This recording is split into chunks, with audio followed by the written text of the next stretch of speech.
Assalamu alaikum. Welcome to my channel Jill and Code. This is my third video of conversion of HTML and CSS template in Laravel. तो आज हम देखेंगे कि हम practically कैसे convert कर सकते हैं। जैसे कि हमारे पास सेकंड पॉइंट था कि creating public folders and master layout folders को हम कैसे जो है ना वो क्रिएट कर सकते हैं अपने लारावेल प्रोजेक्ट के अंदर।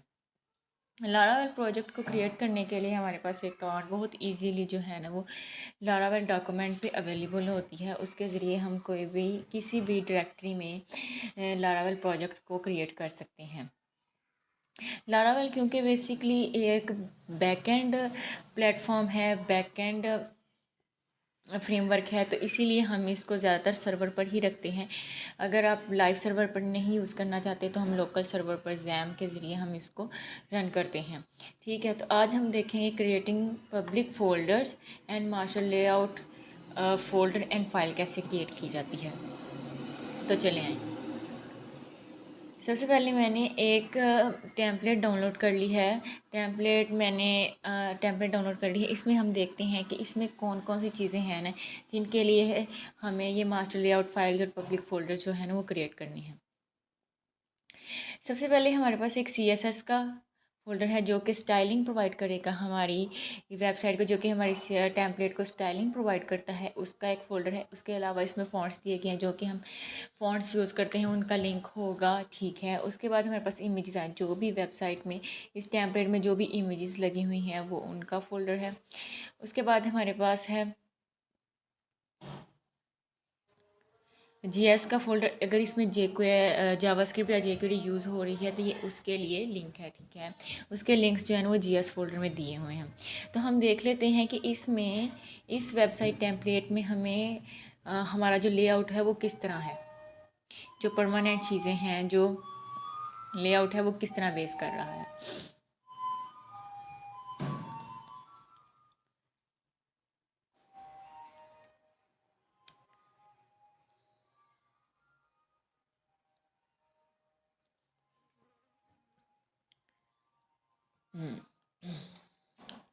ये अब थोड़ा टाइम ले रही है, अपन ये देख लें। ये हमारे पास टेम्पलेट आ गई, जो मैंने एक टेम्पलेट डाउनलोड की है। इसमें हमारे पास सबसे पहले आ जाता है नेव बार हमारे पास आ जाती है, जो कि लेआउट में होगी, जो कि ऑल पेजेस में जो है ना वो ऐड की जाएगी। ठीक है, जो लेआउट फोल्डर में हम ऐड करेंगे। एक होगी हमारे पास नेव बार, ठीक होगी।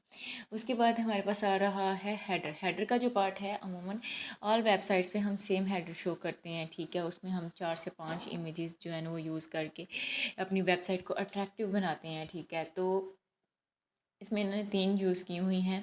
तो ये हमारे पास एक हेडर की फ़ाइल आ जाएगी जो कि लेआउट में इंक्लूड होगी, लेआउट फोल्डर। उसके बाद ये हमारा कंटेंट का पार्ट आ रहा है। जो कंटेंट पार्ट होता है वो तो हर पेज का अलहदा होता है, तो ये हमारे पास डायनेमिक पार्ट हैं। इसके बाद ये भी हमारे पास डायनेमिक फीचर्ड प्रोडक्ट्स होते हैं, वो जो हम होम पेज पे जो फीचर्ड होते हैं, जो रेटेड प्रोडक्ट्स होते हैं, हम उनको शो करते हैं। तो ये भी हमारे पास कंटेंट का डायनेमिक पार्ट है। उसके बाद हमारे पास फूटर आ जाता है। फूटर ऑल वेबसाइट्स में सेम ही, ऑल वेबसाइट्स में एक वेबसाइट के ऑल पेजेस में जो है ना वो फूटर सेम ही चलता है, तो फूटर भी हमारे लेआउट फोल्डर में इंक्लूड होगा। ठीक है, अब हमारी इस वेबसाइट में हमारे पास 3 जो है ना वो मेन लेआउट फाइल्स इंक्लूड होंगी। एक फूटर होगा, एक हमारे पास हेडर होगा, एक हमारे पास नेव बार होगा। ठीक हो गया, ये हमारे पास 3 जो हैं वो लेआउट की फाइल्स क्रिएट होंगी। अब हम चलते हैं अपने लारावेल प्रोजेक्ट की तरफ।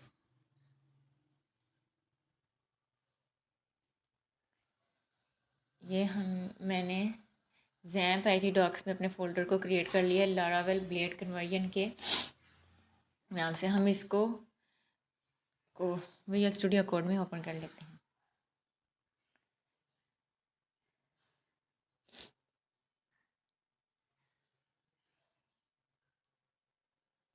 ठीक हो गया। अब जैसे कि आपको पता है कि लारावेल जो है ना उसका स्ट्रक्चर, लारावेल प्रोजेक्ट का स्ट्रक्चर कैसा होता है। तो अब हमारे पास, जैसा कि मैंने आपको बताया कि एक इस वेबसाइट में हमारे पास जो स्टाइलिंग के लिए चीज़ें यूज़ हुई हैं उसमें CSS, फॉन्ट्स, इमेजेस और GS की फ़ाइल्स हैं। इन फाइल्स को हम अपने पब्लिक फ़ोल्डर में क्रिएट करके पेस्ट कर देंगे। तो सिंपली हम कैसे करेंगे, अपने लारावेल प्रोजेक्ट में जाते हैं। ये हमारे पास एक पब्लिक फ़ोल्डर आ गया। अब पब्लिक फ़ोल्डर में हम एक फ़ोल्डर क्रिएट करेंगे CSS के नाम से। ठीक है, अब इसमें हम और ये वाली जो CSS की फाइल्स होंगी इनको हम पेस्ट कर देंगे। इनको कॉपी करें और इसमें आके पेस्ट कर दें।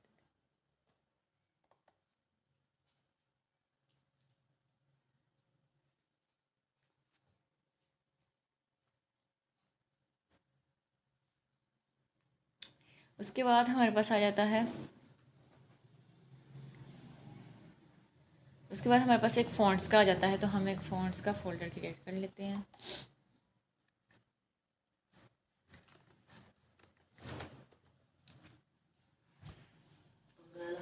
देन हमारे पास जो हैं इस वेबसाइट में जो भी इमेजेस यूज़ हुई हैं उनका एक फ़ोल्डर है, तो वो हम एक फ़ोल्डर क्रिएट कर लेते हैं पब्लिक डायरेक्टरी में। ठीक है,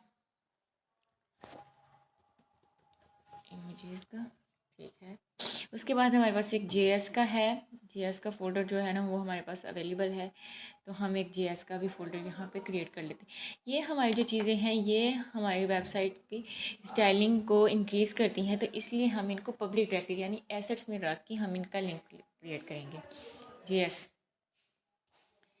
तो हमने ये चारों फ़ोल्डर जैसे एज इट इज़ जो है ना इस वेबसाइट टेम्पलेट में हमारे पास 4 फ़ोल्डर दिए गए थे, सेम एज इट इज़ हमने इनको क्रिएट कर लिया है। ठीक है, उसके बाद हमारे पास क्या आ जाता है, उसके बाद हमने देखना था कि हमने पब्लिक फ़ोल्डर्स क्रिएट कर लिए एज इट इज़ जैसा कि टेम्पलेट में दिए गए हैं। उसके बाद हमने क्रिएट करना है मास्टर लेआउट फ़ोल्डर, एक लेआउट का फ़ोल्डर हमने क्रिएट करना है। ओके, देख लेते हैं हमने कैसे करना है। हमने यहाँ पब्लिक को क्लोज़ किया, हम गए रिसोर्सेज में हमारे पास व्यूज़ हैं। व्यूज़ में हमारे पास यहाँ पे सबसे पहले हमने एक फ़ोल्डर क्रिएट कर लेना है लेआउट का फ़ोल्डर, जिसमें हम तमाम अपनी लेआउट की फ़ाइल्स को पेस्ट कर देंगे। एक लेआउट का फ़ोल्डर क्रिएट कर लिया। ठीक है, अब लेआउट के फ़ोल्डर के अंदर हम फ़ाइल क्रिएट करेंगे। कौन सी हमारे पास फ़ाइल होगी जो सबसे पहले होगी लेआउट में? सबसे पहले जो हमारे पास फ़ाइल आ रही है वो नेव है, नेव बार है, तो हम यहाँ पे नेव बार की एक फ़ाइल क्रिएट करेंगे। Never dot blade dot PHP। ठीक है, इस फाइल में हम अपनी तमाम जो नेव बार की कोडिंग है, जो नेव बार के रिलेटेड हमारे पास एरिया है, उसको हम यहाँ पे इस स्क्रीन पे हम पेस्ट कर देंगे। दूसरा हमारे पास है वेबसाइट में ये हेडर जो पार्ट है, ये हेडर का जो स्लाइडर आपको नज़र आ रहा है उसको हम पेस्ट करेंगे। उसका एक फ़ोल्डर क्रिएट करेंगे। लेआउट में एक और फाइल क्रिएट करें, हेडर के नाम से।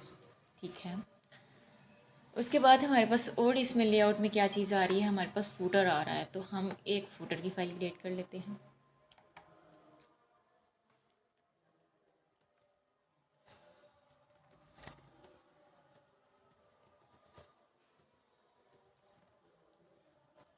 ये अब हमारे पास लेआउट की 3 फाइल्स आ चुकी हैं। हमारी वेबसाइट में लेआउट को 3 चीज़ें सपोर्ट कर रही थी, एक फूटर था, एक हेडर और एक नेव बार। उनकी हमने अलग-अलग फाइल्स क्रिएट कर ली हैं लारावेल ब्लेड में। एक हमारे पास नेव बार, एक हेडर, एक फूटर। ठीक है, अब इनमें हम अपनी वेबसाइट का टेम्पलेट का जो हेडर हेडर में हेडर का पार्ट, फूटर में फूटर का पार्ट और नेव बार में नेव बार का पार्ट जो है वो पेस्ट कर देंगे। तो ये काम हम अपनी नेक्स्ट वीडियो में करेंगे। तब तक मुझे इजाज़त दीजिए, मेरा चैनल सब्सक्राइब करना ना भूलिएगा।